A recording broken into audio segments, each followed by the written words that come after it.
Olá, meninos e meninas do quarto ano.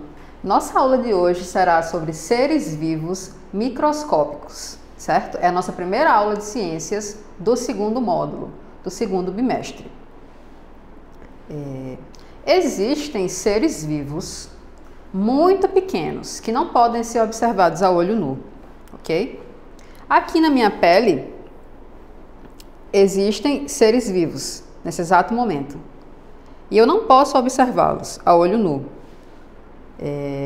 Ao contrário dessa caneta, que eu posso observar a olho nu, certo?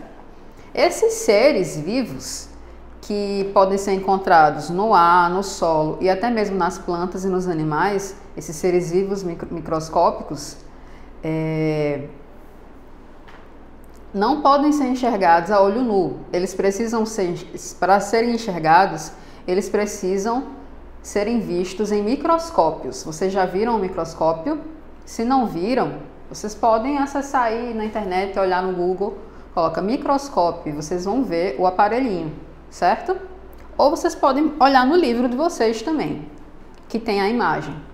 Esses microscópios, eles são equipamentos que ampliam em várias vezes a imagem daquilo que nós observamos, certo?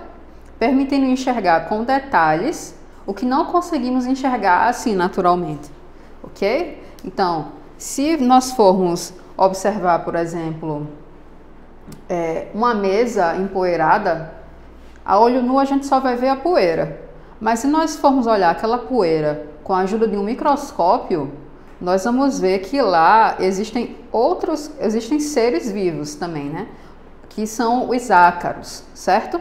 Na página do livro de vocês, na página 184, vocês têm uma imagem de um ácaro, certo?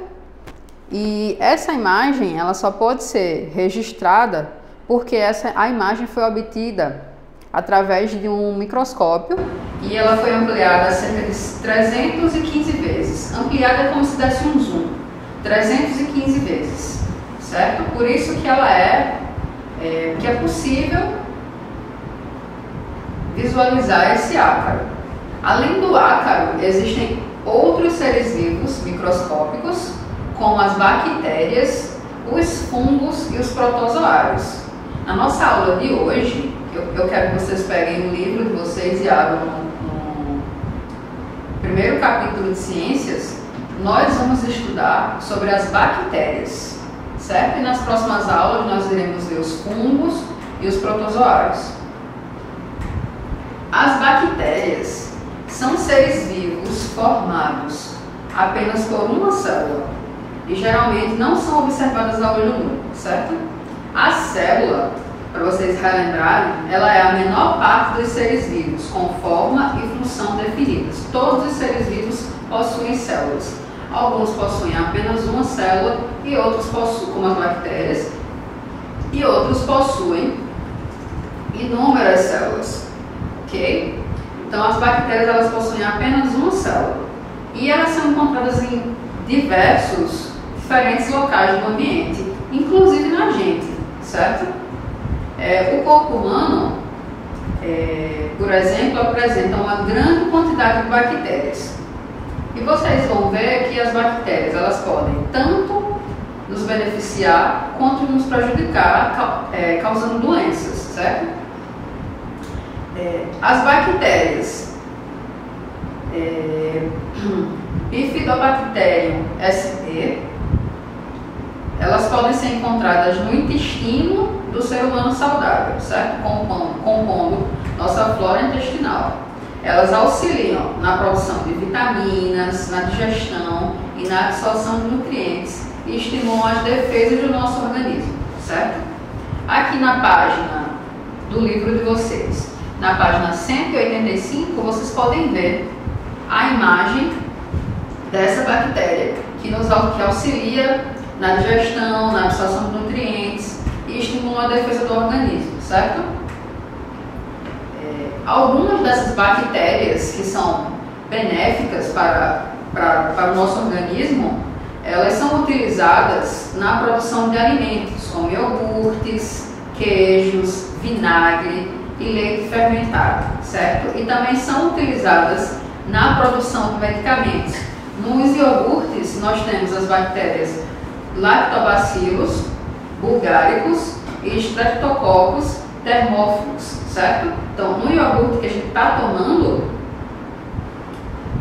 tem bactérias lá dentro, porque elas são boas para o nosso organismo, certo? Elas são boas para o nosso intestino, o funcionamento do intestino. E também existem alguns medicamentos, como aquele, não sei se vocês já tomaram, ficaram doentes, tiveram diarreia, Floratil é um deles. Dentro daquela cápsula de remédio existem milhares de bactérias e quando nós ingerimos, elas ajudam a recompor a nossa flora intestinal, certo? Em contrapartida, existem algumas doenças que também são causadas pelas bactérias, certo? Porque apesar das bactérias terem grande importância para o ambiente e para os seres vivos, elas também prejudicam a saúde do ser humano e causam inúmeras doenças, como o tétano, a meningite, a tuberculose e a cólera. Agora nós vamos ver duas doenças, a tuberculose e a cólera. A cólera, ela é uma doença causada pela bactéria Vibrio cholerae, certo? E essa infecção ela ocorre quando o ser humano ingere água ou alimentos contaminados por essa bactéria. Por isso é importante manter uma boa higiene e tomar água sempre filtrada, certo? Para evitar o contágio com essas bactérias que prejudicam, né, a nossa vida. Alguns sintomas da cólera são dores abdominais, diarreia e vômito. E isso pode levar à desidratação do nosso corpo e à morte por desidratação, certo? A outra doença causada pela bactéria é a tuberculose, que ela é uma doença infectocontagiosa, ou seja, ela é contagiosa, né, transmitida pelo ar, causada pela bactéria Mycobacterium tuberculosis, né, que também é conhecido como bacilo de Koch. E essa é uma doença muito grave que acomete todas as idades podem ter tuberculose, mas ela apresenta maior ocorrência em crianças, certo? Afeta principalmente os pulmões, desencadeando sintomas como tosse, febre e sudorese, que é o suor noturno, ok? Então, para vocês, né, fixarem melhor o conteúdo, eu quero que vocês leiam, façam uma leitura dessa parte que nós vimos aqui na aula, da página 182 até a página 187 do módulo, certo? E se tiverem alguma dúvida, vocês podem entrar em contato comigo e até a próxima aula. Um abraço!